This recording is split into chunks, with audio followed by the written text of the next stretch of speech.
ಸನಾತನ ಧರ್ಮ ಅಂದರೆ ಏನು? ಸಾಯಾದ ಧರ್ಮ. ಸಾಯಾದ ಧರ್ಮ ಯಾವುದು? ಪಂಚಭೂತಗಳು. ಬಿಂದು ಅಂದರೆ ಏನು? ಯಾವುದರಿಂದ ಬಿಂದು ಆಯಿತು ಎಂಬ ವಿಚಾರದೊಳಗೆ ಎಲ್ಲ ಮಹಾಜ್ಞಾನಿಗಳು ಹೋಗಿದ್ದಾರೆ. ಆ ಬಿಂದಿನ ಒಳಗೆ ಹೋದವರು ಪುನಃ ಬರಲಿಲ್ಲ. ಆ ಬಿಂದು ಎಂಬುದೇ ತಿರುಚಿಟ್ರಂಬಲಂ ಅಂತ ಹೇಳೋದು. ತಿರುಚಿಟ್ರಂಬಲಂ ಅಂದರೆ ಏನು? ಎಲ್ಲ ಜೀವರಾಶಿಗಳಿಗೆ ಹೋಗಿ ಸೇರಿತ್ತು. ಜೀವನ್ಮುಕ್ತ ಮಂತ್ರ ಅದು. ಹೇಳ್ತಾ ಹೇಳ್ತಾ ಹೇಳ್ತಾ ಹೇಳ್ತಾ ಏನಾಗ್ತದೆ ಅಂತ ಹೇಳಿದರೆ ಅದು ವರ್ಣನೆ ಮಾಡಲಿಕ್ಕೆ ಅಸಾಧ್ಯವಾದ ವಿಚಾರ. ನಮ್ಮ ದೇಹದಲ್ಲಿ ಎಷ್ಟು ಜಲ, ಎಷ್ಟು ವಾಯು, ಎಷ್ಟು ಅಗ್ನಿ. ಆಗ ತಿರುಚಿಟ್ರಂಬಲಂ ಅಂತ ಹೇಳೋದು ಎಲ್ಲಿ ಹೋಗಿ ಸೇರ್ತದೆ? ನಿಮ್ಮ ಆತ್ಮಕ್ಕೆ ಹೋಗಿ ಸೇರ್ತದೆ, ನಿಮ್ಮ ಜೀವಾತ್ಮಕ್ಕೆ ಹೋಗಿ ಸೇರ್ತದೆ, ಪ್ರಪಂಚದಲ್ಲಿರುವ ಎಲ್ಲ ಜೀವರಾಶಿಗಳಿಗೆ ಹೋಗಿ ಸೇರ್ತದೆ. ಎಲ್ಲ ಜೀವರಾಶಿಯನ್ನು ಪ್ರೀತಿಸು, ಎಲ್ಲ ಜೀವರಾಶಿಯನ್ನು ಗೌರವಿಸು, ನಿನ್ನ ಆತ್ಮದಿಂದ ಪ್ರೀತಿಸು, ನಿನ್ನ ಆತ್ಮದಿಂದ ಅದರ ಜೊತೆ ಮಾತಾಡು ಅಂತ ಹೇಳೋದು ತಿರುಚಿಟ್ರಂಬಲಂ. ನಿನ್ನ ದೇಹ ಎಂಬುದು ಮಾಯೆ. ಆಗ ಸತ್ಯ ಎಲ್ಲಿದೆ? ಮಾಯೆಯ ಒಳಗಿದೆ. ಆ ಮಾಯೆ ಹೇಗೆ ಕೆಲಸ ಮಾಡ್ತದೆ? ರೂಪವಾಗಿ ಕೆಲಸ ಮಾಡ್ತದೆ. ಆ ರೂಪವೇ ನಮ್ಮ ದೇಹ. ಆಗ ನಿನಗೆ ಸತ್ಯ ತಿಳಿಬೇಕಾದ್ರೆ ನೀನು ಮಾಯೆಯನ್ನು ದಾಟಲೇಬೇಕಲ್ಲ.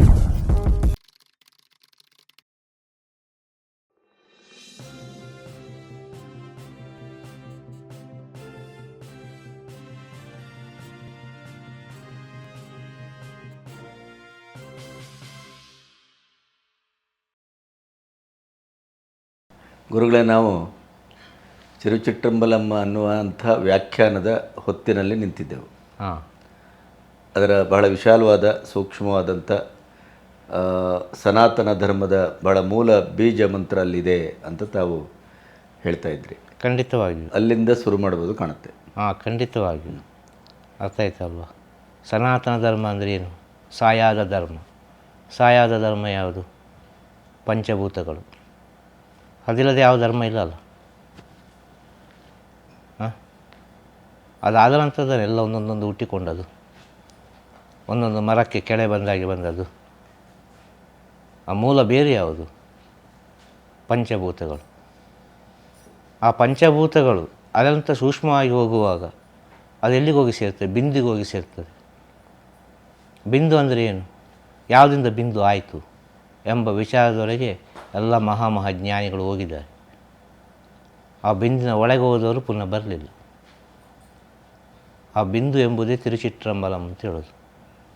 ಅಗ್ನಿ, ವಾಯು, ಜಲ ಮೂರು ಸೇರಿ ಈ ಬ್ರಹ್ಮಾಂಡ ಸೃಷ್ಟಿಯಾಯಿತು ಅಂತ. ಅದರಿಂದ ಹೊರಗೆ ಬಂದ ವಿಚಾರ ಅರ್ಥ ಆಗ್ತಾ ಹೇಳೋದು. ಸೂರ್ಯನಿಂದ ಭೂಮಿ ಬಂದಾಗಿ. ಈ ಭೂಮಿ ಎಂಬುದು ಒಂದು ಕಾಲದಲ್ಲಿ ಉರಿಯುತ್ತಿರುವ ಗೋಳ ಅಲ್ವ? ಹೌದು. ಸಿಡಿದು ಬಂದದ್ದು. ಸಿಡಿದು ಬಂದದ್ದು. ಈ ಭೂಮಿಯಿಂದ ಸ್ವಲ್ಪ ದೂರ ಹೋಗಿ ಚಂದ್ರ ಆಯಿತು ಅಲ್ವಾ? ಆ ಚಂದ್ರ ಯಾವಾಗ ಪರಿಪೂರ್ಣ ಆಯಿತು? ಆಗ ಭೂಮಿ ಆಯಿತು. ಆ ಭೂಮಿಯಲ್ಲಿ ಎಲ್ಲ ಜೀವರಾಶಿಗಳು ಸೃಷ್ಟಿಯಾಗಬೇಕಾದ್ರೆ ನೀರು ಬೇಕಿತ್ತು ಅಲ್ವಾ? ಆ ನೀರು ಬರಬೇಕಾದ್ರೆ ಚಂದ್ರ ಬೇಕಿತ್ತು. ಅರ್ಥ ಆಗ್ತದೆ ನಿಮಗೆ ಹೇಳೋದು? ಇಲ್ಲಿ ಎಷ್ಟು ಸೂಕ್ಷ್ಮ ಉಂಟು ಅಂತೇಳಿ. ಈ ತಿರುಚಿಟ್ರಂಬಲಂ ಬಿಂದು ಅಂದರೆ ಏನು ಅಂತೇಳಿ. ಇದು ಜ್ಞಾನಿಗಳ ಭಾಷೆ, ಸಿದ್ಧರುಗಳ ಭಾಷೆ, ಋಷಿಮುನಿಗಳ ಭಾಷೆ. ಇದು ಯಾವ ಭಾಷೆಗೆ ಸಂಬಂಧಪಟ್ಟದಲ್ಲ. ಇದನ್ನು ಸಿದ್ಧರುಗಳು, ಜ್ಞಾನಿಗಳು, ಯೋಗಿಗಳು ಅಂತ ಹೇಳುವಾಗ ನಮ್ಮ ದಕ್ಷಿಣ ಭಾರತದಲ್ಲಿ ತಮಿಳುನಾಡನ್ನು ಶ್ರೇಷ್ಠವಾಗಿ ತಗೊಳ್ತಾರೆ. ಜ್ಞಾನಿಗಳು, ಯೋಗಿಗಳು, ಋಷಿಮುನಿಗಳು ಅಂತ ಹೇಳುವಾಗ ತಮಿಳುನಾಡಿನ ಜ್ಞಾನವನ್ನು ತಿಳಿದು ಉತ್ತರದಿಂದ ದಕ್ಷಿಣಕ್ಕೆ ಬಂದದ ಅಗಸ್ತ್ಯ ಮಹರ್ಷಿಗಳು. ಇಲ್ಲಿ ಇಂಥ ವಿಚಾರಗಳೆಲ್ಲ ಉಂಟು ಅಂತೇಳಿ, ಇದನ್ನು ನಾವು ಸ್ವಲ್ಪ ನೋಡಬೇಕು ಅಂತೇಳಿ. ಆಗ ಸೂಕ್ಷ್ಮದಲ್ಲಿ ಅತಿ ಸೂಕ್ಷ್ಮವಾದ ವಿಚಾರ ಅಂತೇಳಿ. ಇದನ್ನು ಸ್ವಲ್ಪ ಹಳೆಯ ಕಾಲದ ವಿಚಾರದಲ್ಲಿ ಶಿವಪುರಾಣದಲ್ಲಿ ಈ ತಿರುಚಿಟ್ರಂಬಲಂ ಅಂದರೆ ಏನು ಅಂತೇಳಿ ಗೊತ್ತಾಗ್ತದೆ. ಅದೇ ರೀತಿ ಪಳನಿಯಲ್ಲಿ ಸುಬ್ರಹ್ಮಣ್ಯ ದೇವಸ್ಥಾನ, ಅಲ್ಲಿ ಕೂಡ ಪೂಜೆ ಆಗುವಾಗ ತಿರುಚಿಟ್ರಂಬಲಂ ಎಂಬುದನ್ನು ಹೇಳಿಯೇ ಆರತಿ ಮಾಡಬೇಕು. ತಿರುಚಿಟ್ರಂಬಲಂ ಅಂದರೆ ಏನು? ಎಲ್ಲ ಜೀವರಾಶಿಗಳಿಗೆ ಹೋಗಿ ಸೇರಿತ್ತು. ಜೀವನ್ಮುಕ್ತ ಮಂತ್ರ ಅದು. ಹೇಳ್ತಾ ಹೇಳ್ತಾ ಹೇಳ್ತಾ ಹೇಳ್ತಾ ಏನಾಗ್ತದೆ ಅಂತ ಹೇಳಿದರೆ ಅದು ವರ್ಣನೆ ಮಾಡಲಿಕ್ಕೆ ಅಸಾಧ್ಯವಾದ ವಿಚಾರ. ವೆರಿ ಸಿಂಪಲ್ ವಿಚಾರ. ಇದಕ್ಕೆ ಹೇಳೋದು ಯಾವ ಭಾಷೆ ಅಂತೇಳಿ? ಲಿಪಿಗಳಿಲ್ಲದ ಸಮಯದಲ್ಲಿ, ಜ್ಞಾನ ಉದಯ ಆದ ಸಮಯದಲ್ಲಿ, ಆ ಸತ್ಯವನ್ನು ತಿಳಿದ ಸಮಯದಲ್ಲಿ ಪ್ರಕೃತಿ ದತ್ತವಾಗಿ ಬಂತಂಥ ಮೂಲ ಬೀಜಾಕ್ಷರ ಮಂತ್ರ ತಿರುಚಿಟ್ರಂಬಲಂ. ಇದನ್ನು ಜ್ಞಾನಿಗಳು, ಯೋಗಿಗಳು, ಋಷಿಮುನಿಗಳೆಲ್ಲ ಹೇಳಿದರು. ರಾಮಲಿಂಗ ಸ್ವಾಮಿಗಳು ಅಂತೇಳಿ ಇತ್ತೀಚೆಗೆ ಹೇಳುವುದಾದರೆ, ಪಕ್ಕದಲ್ಲಿ ಹೇಳುವುದಾದರೆ ಅರ್ಥ ಆಯ್ತಾ? ಈಗ ಅನೇಕ ಮಹಾಮಹಾಜ್ಞಾನಿಗಳು ಶಿವನ ವಿಚಾರಕ್ಕೆ ಸಂಬಂಧಪಟ್ಟು ತಿರುಚಿಟ್ರಂಬಲಂ ಅಂತೇಳಿ ಬರಲೇಬೇಕು, ಅದು ಬಂದರೆ ಅದು ಆ ಶಿವನ ಹತ್ರ ಹೋಗಿ ಸೇರೋದು ಅಂತೇಳಿ ಋಷಿಮುನಿಗಳ ಒಂದು ಜ್ಞಾನದ ಸ್ಥಿತಿಯಲ್ಲಿ ಹೇಳಿದಂಥ ವಿಚಾರ. ಅದು ವಾದ ಮಾಡಲಿಲ್ಲ ಅವರು, ನೀನು ಹೇಳಲೇಬೇಕು, ನೀನನ್ನು ಪಾಲಿಸಲೇಬೇಕು ಅಂತ ಹೇಳಲಿಲ್ಲ, ಸತ್ಯವನ್ನು ಹೇಳಿದರು, ಹೀಗೆ ಇದೆ ಅಂತ ಹೇಳಿ. ಈಗ ಪ್ರತಿಯೊಂದು ಜೀವರಾಶಿಯಲ್ಲಿ ಅದು ಇದೆ ಅಲ್ವಾ? ಅದಿಲ್ಲದೆ ಯಾವುದೇ ಜೀವರಾಶಿ ಇಲ್ಲ ಅಲ್ಲ. ಎಷ್ಟು ಸೂಕ್ಷ್ಮ ಅಣುವಾದರೂ ಅಗ್ನಿ ವಾಯು ಜಲ ಇರಲೇಬೇಕಲ್ಲ. ಹಾಂ, ನಮ್ಮನ್ನೇ ತಗೊಳ್ಳುವ, ನಮ್ಮ ದೇಹದಲ್ಲಿ ಎಷ್ಟು ಜಲ, ಎಷ್ಟು ವಾಯು, ಎಷ್ಟು ಅಗ್ನಿ. ಆಗ ತಿರುಚಿಟ್ರಂಬಲ ಅಂತೇಳೋಗಿ ಎಲ್ಲಿ ಹೋಗಿ ಸೇರ್ತದೆ? ನಿಮ್ಮ ಆತ್ಮಕ್ಕೆ ಹೋಗಿ ಸೇರ್ತದೆ, ನಿಮ್ಮ ಜೀವಾತ್ಮಕ್ಕೆ ಹೋಗಿ ಸೇರ್ತದೆ, ಪ್ರಪಂಚದಲ್ಲಿರುವ ಎಲ್ಲ ಜೀವರಾಶಿಗಳಿಗೆ ಹೋಗಿ ಸೇರ್ತದೆ. ಎಲ್ಲ ಜೀವರಾಶಿಯನ್ನು ಪ್ರೀತಿಸು, ಎಲ್ಲ ಜೀವರಾಶಿಯನ್ನು ಗೌರವಿಸು, ನಿನ್ನ ಆತ್ಮದಿಂದ ಪ್ರೀತಿಸು, ನಿನ್ನ ಆತ್ಮದಿಂದ ಅದರ ಜೊತೆ ಮಾತಾಡು ಅಂತ ಹೇಳೋದು ತಿರುಚಿಟ್ರಂಬಲಂ. ಇದು ಅನುಭವಿಸಿದರೆ ಮಾತ್ರ ಗೊತ್ತಾಗೋದು. ಇದು ಯಾವ ಇದಕ್ಕೆ ಸೇರಿದ ವಿಚಾರ ಅಲ್ಲ. ಇದು ಆ ಧರ್ಮ ಈ ಧರ್ಮ ಅದಕ್ಕೆ ಇದಕ್ಕೂ ಸೇರಿದ ವಿಚಾರವಲ್ಲ, ಇದು ಸತ್ಯಕ್ಕೆ ಸೇರಿದ ವಿಚಾರ. ನಿನ್ನ ಜೀವಾತ್ಮ ಎಂಬುದು ಸತ್ಯ ಅಲ್ವಾ? ಹಾಂ, ನಿನ್ನ ದೇಹ ಎಂಬುದು ಮಾಯೆ, ಮಿತ್ತದು. ಹಾಂ, ಆಗ ಸತ್ಯ ಎಲ್ಲಿದೆ? ಮಾಯೆಯ ಒಳಗಿದೆ. ಆ ಮಾಯೆ ಹೇಗೆ ಕೆಲಸ ಮಾಡ್ತದೆ? ರೂಪವಾಗಿ ಕೆಲಸ ಮಾಡ್ತದೆ. ಆ ರೂಪವೇ ನಮ್ಮ ದೇಹ. ಆಗ ನಿನಗೆ ಸತ್ಯ ತಿಳಿಬೇಕಾದರೆ ನೀನು ಮಾಯೆಯನ್ನು ದಾಟಲೇಬೇಕಲ್ಲ, ದೇಹವನ್ನು ದಾಟಬೇಕು. ಖಂಡಿತವಾಗಿಯೂ ಆ ಪಂಚೇಂದ್ರಿಯವನ್ನು ನೀನು ಒಳಮುಖ ಮಾಡಲೇಬೇಕು, ಇಲ್ಲದ್ರೆ ಆಗೋದಿಲ್ಲ. ಆ ಪಂಚೇಂದ್ರಿಯ ಯಾವಾಗ ಅದು ಒಳಮುಖ ಆಗ್ತದೆ ಆಗ ನೀನು ಪ್ರಪಂಚದಿಂದ ಹೊರಮುಖ ಆಗ್ತಿ, ಪ್ರಪಂಚಕ್ಕೆ ಒಳಮುಖ ಆಗುವುದಿಲ್ಲ. ನಿಮ್ಮ ಗುರುಗಳನ್ನು ನೀವು ಈ ದೃಷ್ಟಿಯಲ್ಲಿ ಹೇಗೆ ನೋಡಿದ್ರಿ? ಯಾವ ದೃಷ್ಟಿಯಲ್ಲಿ?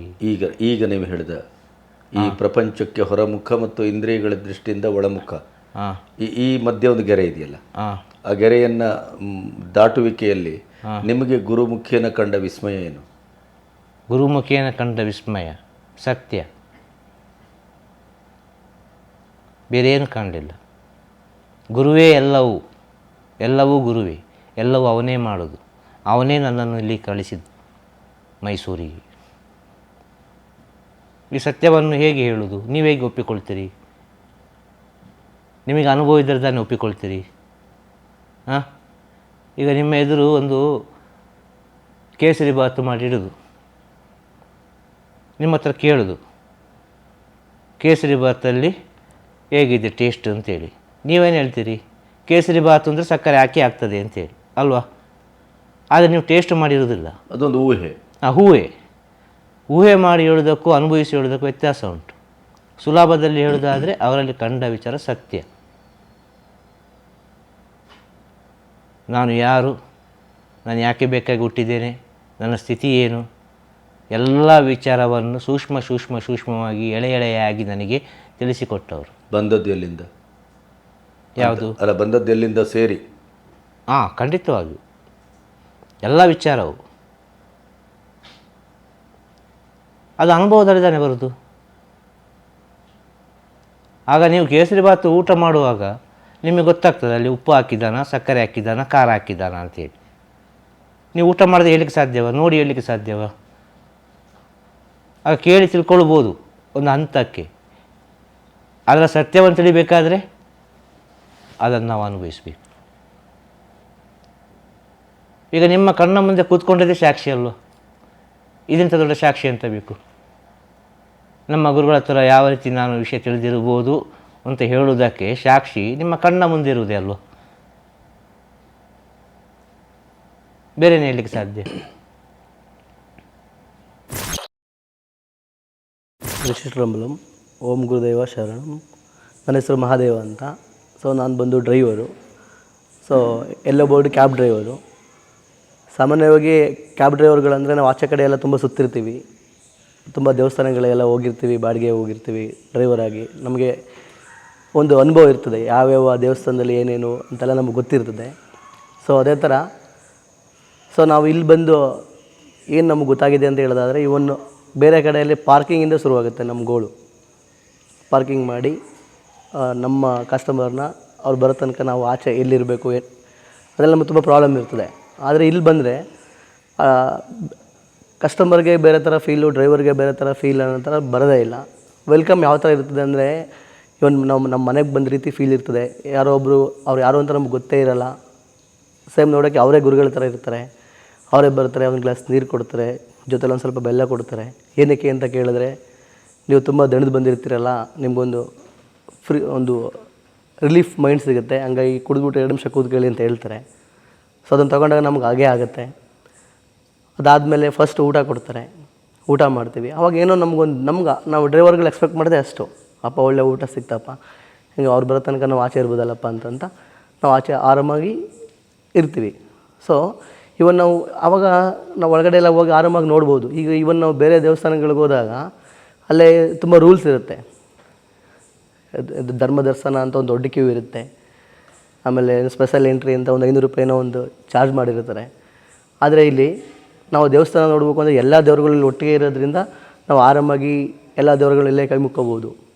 ಅದಲ್ದಿರ ಹಂಗೂ ನಾವು ಗುರುದೇವ್ರು ನೋಡಬೇಕು ಅಂತ ಹೇಳಿದ್ರೆ ನಮ್ಮನ್ನು ಬಿಡ್ತಾರೆ. ಅಲ್ಲಿ ನಮ್ಮ ಕಸ್ಟಮರ್ ಇದ್ದಾರೆ, ಅವ್ರ ಮುಂದೆ ನಾವು ಕೂತ್ಕೊಳ್ಳೋಂಗಿಲ್ಲ, ನಾವು ನಿಂತ್ಕೊಳ್ಳೋಂಗಿಲ್ಲ ಅನ್ನೋ ಥರ ಭೇದ ಭಾವಗಳು ಇರೋಲ್ಲ. ಅವ್ರು ಸರಿ ಸಾಮಾನ್ಯವಾಗಿ ನಮ್ಮನ್ನು ಕೂರಿಸಿ ನಮ್ಮನ್ನು ಮಾತಾಡಿದ್ರೆ ಅವ್ರು ಹೇಳೋದು ಕೇಳಿದ್ರೆ ನಮಗೆ ಮೇಯ್ನ್ ಈಗ ನಾವು ಡ್ರೈವರಿಗೆ ನಮಗೇನು ಬೇಕು, ತಾಳ್ಮೆ ಬೇಕಾಗುತ್ತೆ. ಸೊ ಆ ತಾಳ್ಮೆನ ಹೆಂಗೆ ತೊಗೋಬೇಕು ಅಂತ ಹೇಳ್ತಾರೆ. ಆವಾಗ ಅವ್ರು ಒಂದು ಸ್ಟೋರಿ ಹೇಳ್ತಾರೆ. ನನಗೆ ಆಗಿ ಹೇಳ್ತಾರೆ ಅಂತಲ್ಲ, ಅವ್ರು ಮಾತಾಡ್ತಾ ನಾವು ಏನು ಕೆಲಸ ಮಾಡ್ತೀವಿ ಅಂತ ಕೇಳಿದಾಗ ಆ ಕೆಲಸದ ಮೇಲೆ ಅವ್ರು ಒಂದು ಸ್ಟೋರಿ ಹೇಳ್ತಾರೆ. ಆವಾಗ ತಾಳ್ಮೆ ಮನುಷ್ಯನಿಗೆ ಎಷ್ಟು ಇಂಪಾರ್ಟೆಂಟ್ ಅಂತ ನಮ್ಗೆ ಅದು ಅರ್ಥ ಆಗಬೇಕು. ಆ ರೀತಿ ನಮಗೆ ಅದು ಮನವೊಲಿಕೆ ಆಗೋ ರೀತಿ ಅವ್ರು ನಮಗೆ ಮಾತಾಡ್ತಾರೆ. ಫಾರ್ ಎಕ್ಸಾಂಪಲ್ ಯಾವ ಥರ ಏನು ಕೆಲಸ ಮಾಡ್ತೀಯಪ್ಪ ಅಂತ ಕೇಳಿದಾಗ, ನಾನು ಡ್ರೈವರ್ ಅಂತ ಹೇಳಿದಾಗ, ತುಂಬ ಜೋಪಾನವಾಗಿ ಗಾಡಿ ಓಡಿಸು, ನಿನಗೂ ಫ್ಯಾಮಿಲಿ ಇದ್ದಾರೆ. ಸೊ ನಿನ್ನ ಹಿಂದೆ ಇರೋರಿಗೂ ಫ್ಯಾಮಿಲಿ ಇರ್ತಾರೆ, ಮುಂದೆ ಇರೋರಿಗೂ ಫ್ಯಾಮಿಲಿ ಇರ್ತಾರೆ. ಸೊ ಜೋಪಾನವಾಗಿ ಗಾಡಿ ಓಡಿಸು, ತುಂಬ ರ್ಯಾಶಾಗಿ ಗಾಡಿ ಓಡಿಸ್ಬೇಡ ಅಂತೆಲ್ಲ ಹೇಳಿದಾಗ ನಮಗೇನೋ ಒಂದು ಒಳಗಡೆ ತುಂಬ ಫೀಲ್ ಆಗುತ್ತೆ. ನಮ್ಗೆ ಸಾಮಾನ್ಯವಾಗಿ ನಮ್ಗೆ ಅವ್ರು ಹೇಳೋ ತನಕ ನಮಗೊಂದು ಜೋಶಲ್ಲಿ ನಾವು ಗಾಡಿ ಓಡಿಸ್ತಾ ಇರ್ತೀವಿ. ಫುಲ್ ರ್ಯಾಶಾಗಿ ಓಡಿಸೋದು ಅಥವಾ ಓವರ್ಟೇಕ್ ಮಾಡೋದು. ಈ ಸ್ವಲ್ಪ ವೈಟ್ ಬೋರ್ಡು ವೆಹಿಕಲ್ ಸ್ವಲ್ಪ ನಿಧಾನ ಕೊಡಿಸ್ತಾರೆ, ಅವ್ರ ಮುಂದೆಲ್ಲ ನಾವು ಸ್ವಲ್ಪ ತುಂಬ ರ್ಯಾಶಾಗಿ ಹೋಗೋದು, ಹಿಂಗೆಲ್ಲ ಅದೆಲ್ಲ ಇವರೆಲ್ಲ ಕೇಳಿದಾಗ ಹೌದಲ್ವಾ, ಇನ್ ಕೇಸ್ ನನಗೇನಾದ್ರು ಪ್ರಾಬ್ಲಮ್ ಆದರೆ ನನ್ನ ಫ್ಯಾಮಿಲಿ ಯಾರು ನೋಡ್ಕೊತಾರೆ ಅನ್ನೋ ಫೀಲ್ ನಮ್ಗೆ ಆಟೋಮೆಟಿಕ್ಕಾಗಿ ಬಂದುಬಿಡುತ್ತೆ. ಅವಾಗ ನನ್ನಿಂದ ಇನ್ನೊಬ್ರಿಗೆ ಏನಾದ್ರು ಪ್ರಾಬ್ಲಮ್ ಆದರೆ ಅವ್ರಿಗೆ ಯಾರು ನೋಡ್ಕೊತಾರೆ ಅನ್ನೋ ಫೀಲ್ ನಮಗೆ ಸಡನ್ನಾಗಿ ಶುರುವಾಗುತ್ತೆ. ಸೊ ಅವಾಗ ಅದೇ ರೀತಿ ಯಾವುದೇ ಒಂದು ಸ್ಟೋರಿನ ಅವ್ರು ಹೇಳಲಿ, ಒಬ್ಬ ಮನುಷ್ಯ ಅವ್ನ ಫೀಲಿಂಗ್ಸ್ನಿಂದ ಬೇರೆ ಏನೇ ಟೆನ್ಷನ್ ಇದ್ರೂ ಅದು ಆಚೆ ಹಾಕಿ ಇಲ್ಲಿ ಒಂದು ಬಂದು 1 ಅವರ್ 2 ಅವರ್ ಅವ್ರ ಹತ್ರ ಮಾತು ಕೇಳ್ಕೊ ಹೋಗ್ಬೇಕಲ್ಲ ಅನ್ನೋ ಫೀಲು ಬರುತ್ತೆ ವಿನಃ ಯಾಕಪ್ಪ ಇಲ್ಲಿ ಬಂದ್ವಿ, ಇಲ್ಲಿ ಹೋಗ್ಬೇಕು, ಇಷ್ಟೊಂದು ಹಿಂಸೆ ಆಗುತ್ತಲ್ಲ ಅನ್ನೋ ಥರ ಫೀಲ್ ಬರೋದೇ ಇಲ್ಲ. ಇವನು ನಾವು ಗಮನಿಸ್ದಂಗೆ ಎಷ್ಟೊಂದು ಜನ ಅವ್ರವ್ರ ಅನುಭವಗಳನ್ನ ಹೇಳಿದ್ದಾರೆ. ಹಂಗೆ ನಾವು ಇಲ್ಲಿ ತುಂಬ ಅನುಭವಗಳನ್ನ ನೋಡಿದ್ದೀವಿ. ನಾನು 2016-17ರಿಂದನೂ ನೋಡ್ತಾ ಇದ್ದೀನಿ. ತುಂಬ ಜನ ನಾವು ಅವರು ಬಾಡಿಗೆ ಮನೇಲಿ ಇದ್ದಾಗಲಿಂದನೂ ನಾನು ಬರ್ತಾಯಿದ್ದೀನಿ. ಸೊ ಅದಾದಮೇಲೆ ಈ ಜಾಗ ತಗೊಳ್ಳೋಕ್ಕೂ ಬಂದಾಗ ನಾನು ಅವ್ರ ಜೊತೆ ಬಂದಿದ್ದೆ. ಸೊ ಆವಾಗ ತುಂಬ ಜನ ಹೇಳೋರು ಇದು ಸುಣ್ಕಲ್ ಮುಂಟಿ ಸುಣ್ಕಲ್ ಮುಂಟಿ ಅಂತಂದರೆ ಇದು ಯಾವುದೇ ರೀತಿ ಫಸಲೆಲ್ಲ ಬರೋಲ್ಲ, ನೀರೆಲ್ಲ ಬರೋಲ್ಲ. ಸೊ ಇಲ್ಲೆಲ್ಲ ಬೋರೆಲ್ಲ ತೆಗ್ಸಿದ್ರೆ ಪ್ರಾಬ್ಲಮ್ ಆಗುತ್ತೆ, ಭೂಮಿಯೆಲ್ಲ ಕುಸಿದೋಗುತ್ತೆ, ನೀರು ಬರೋಲ್ಲ ಅಂತೆಲ್ಲ ಹೇಳ್ತಾಯಿದ್ರು. ಆವಾಗ ಗುರುದೇವರು ಕಾರಿಂದ ಇಳಿದ ತಕ್ಷಣ ನಮ್ಮ ಕಾರಲ್ಲಿ ನಾನೇ ಡ್ರೈವ್ ಮಾಡ್ಕೊಬಂದು ಕಾರಲ್ಲಿ ಇಳಿದ ತಕ್ಷಣ ಹಿಂಗೆ ನೀರು ಹಾಕಿದ್ರು ಭೂಮಿಗೆ. ಸೊ ಅದೇ ಪಾಯಿಂಟಲ್ಲಿ ನಾವು ಬೋರ್ ತೆಗಿಸ್ತೀವಿ, ನೀರೆಲ್ಲ ಚೆನ್ನಾಗಿ ಬಂತು. ಸೊ ಅದಾದ ನಂತರ ಈಗ ಸುತ್ತಮುತ್ತ ಬೋರ್ಗಳಾಗಿದೆ, ಒಂದು 8-10 ಬೋರ್ ತೆಗ್ಸವ್ರೆ. ಸೊ ಆವಾಗ ಈ ಕೆಲವೊಂದು ಜನಗಳಿಗೆ ಕಾನ್ಫಿಡೆಂಟ್ ಇಲ್ಲಿಂದ ಉದ್ಭವ ಆಯಿತು ಅಂತ ಹೇಳ್ಬೋದು. ಕಾನ್ಫಿಡೆಂಟ್ ಬಂದಿದ್ದೆ ನಮ್ಮ ಗುರುದೇವರು ತೀರ್ಥ ಪ್ರಸಾದನಲ್ಲಿ ಈ ಥರ ಭೂಮಿಗೆ ಮಾಡಿ ಅಲ್ಲಿಂದ ನಾವು ಬೋರ್ ತೆಗ್ಸಿ ಸೊ ನೀರು ಬಂದಮೇಲೆ ಕುಸಿತ್ತೆ ಭೂಮಿ ಅಂತ ಫೀಲಲ್ಲಿದ್ದ ಜನಗಳೆಲ್ಲರೂ ಇಲ್ಲ ನಾವು ಬೋರ್ ತೆಗ್ಸ್ಬೋದಪ್ಪ ಅಂತ ಅವ್ರ ಮನಸ್ಸಲ್ಲೇ ಫೀಲ್ ಆಗಿ ಬೋರೆಲ್ಲ ತೆಗ್ಸಿ ಇವಾಗ ಎಲ್ಲರೂ ಕೃಷಿ ಎಲ್ಲ ಮಾಡ್ತಾಯಿದ್ದಾರೆ. ನಮ್ಮ ಸುತ್ತಮುತ್ತ ಜಮೀನುಗಳು ಸಾಕ್ಷಿಗಿದೆ. ಅದಾದಮೇಲೆ ಗುರುದೇವರು ಹೇಳ್ತಾರೆ, ಹೆಂಗೆ ಗುರುದೇವ ಇದೆಲ್ಲ ಸಾಧ್ಯ ಅಂತ ನಾವೇನಾದರೂ ಕೇಳೋಕ್ಕೆ ಹೋದಾಗ ನಂದೇನಿಲ್ಲ, ಎಲ್ಲ ಭಗವಂತ ಇಚ್ಛೆ ಅಂತ ಹೇಳ್ತಾರೆ. ಆದರೆ ನಮಗೆ ಫೀಲ್ ಆಗೋದೇನೆಂದರೆ ಅದು ಹೆಂಗೆ ಸಾಧ್ಯ?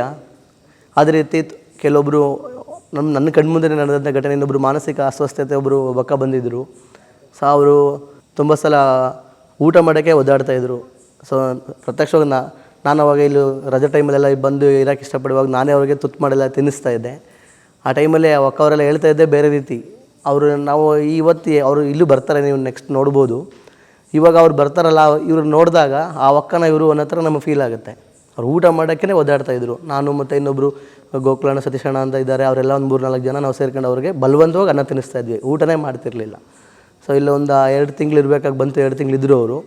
ಸೊ ಅದಾದಮೇಲೆ ಚೆನ್ನಾಗಿ ಹೋಗಿ ಈಗ ಅವ್ರ ಫ್ಯಾಮಿಲಿ ಜೊತೆ ನೆಮ್ಮದಿಯಾಗಿದ್ದಾರೆ. ಸೊ ಅದನ್ನೆಲ್ಲ ನೋಡಿದಾಗ ನಮಗೆ ತುಂಬ ಖುಷಿಯಾಗುತ್ತೆ. ಆವಾಗಲಿಂದನೂ ಎಷ್ಟೊಂದು ಅವ್ರ ಕೈಲಿ ಆದ ಸೇವೆ ಜನಗಳಿಗೆ ಮಾಡಿದ್ದಾರೆ. ಅವ್ರು ಯಾವುದೇ ರೀತಿ ಅವರು ಸ್ವಂತಕ್ಕೋಸ್ಕರ ಏನೂ ಮಾಡೇ ಇಲ್ಲ ನನಗೆ ಗೊತ್ತಿರಂಗೆ. ಒಬ್ಬರ ಹತ್ರ ಏನಾದ್ರು ಒಂದು ಇಸ್ಕೊಂಡ್ರೆ ಅದು ಇನ್ನೊಬ್ಬರಿಂಗಾಗಿ ಬೇಸಲಾಗಿ ಇಟ್ಟಿರ್ತಾರೆ ವಿನಃ ಅವ್ರ ವೈಯಕ್ತಿಕ ಖರ್ಚಿಗಾಗಂತೂ ಅವ್ರು ಬಳಸೇ ಇರಲ್ಲ ನಾನು ಗಮನಿಸ್ದಂಗೆ. ಇಲ್ಲಿ ಬಂದು ಎಷ್ಟೊಂದು ಜನ ಕಾಲು ನೋವು ಅಂದ್ಕೊಂಡು ಬಂದು ಅವರು ಗುಣ ಆಗಿದ್ದಾರೆ. ಎಷ್ಟೊಂದು ಜನ ಅವ್ರ ಕೈಲಿ ನಮ್ಗೆ ಗೊತ್ತಿಲ್ಲದಂಗೆ ಅವ್ರಿಗೆ ಸಹಾಯ ಮಾಡಿರ್ತಾರೆ. ಈಗ ಫಾರ್ ಎಕ್ಸಾಂಪಲ್ ಈಗ ಒಬ್ರಿಗೆ ಏನಾದರೂ ಒಂದು ತಗೋಬಾ ಅಂತ ಹೇಳಿದ್ರೆ ನಾವು ತಿಳ್ಕೊಂಡಿರ್ತೀವಿ, ಅವ್ರ ಗುರುಗಳೇನೋ ಕೇಳ್ತಾವ್ರೆ, ಅದು ಅವ್ರಿಗೆ ಬೇಕೇನೋ ಅನ್ಕೊಂಡು ನಾವು ತಿಳ್ಕೊಂಡಿರ್ತೀವಿ. ಅದೇ ಕ್ಯೂರಿಯಾಸಿಟಿಲಿ ಏನು ಮಾಡ್ತಾರೆ ಅಂತ ಕೂತ್ಕೊಂಡು ನಾವು ಅಬ್ಸರ್ವ್ ಮಾಡ್ತಾ ಇರ್ತೀವಿ. ಆವಾಗ ಅವರು ಅದನ್ನು ಇಂಡೈರೆಕ್ಟಾಗಿ ಇನ್ನೊಬ್ಬರು ಕೊಡ್ತಾರೆ. ಅದರಲ್ಲಿ ಒಂದು ಹುಡುಗ ಬಡವ್ರ ಮಗ, ಇನ್ನೊಬ್ರು ದೊಡ್ಡವ್ರ ಮಗನ ಫೀಲಿಂಗ್ಸೇ ಇರಲ್ಲ.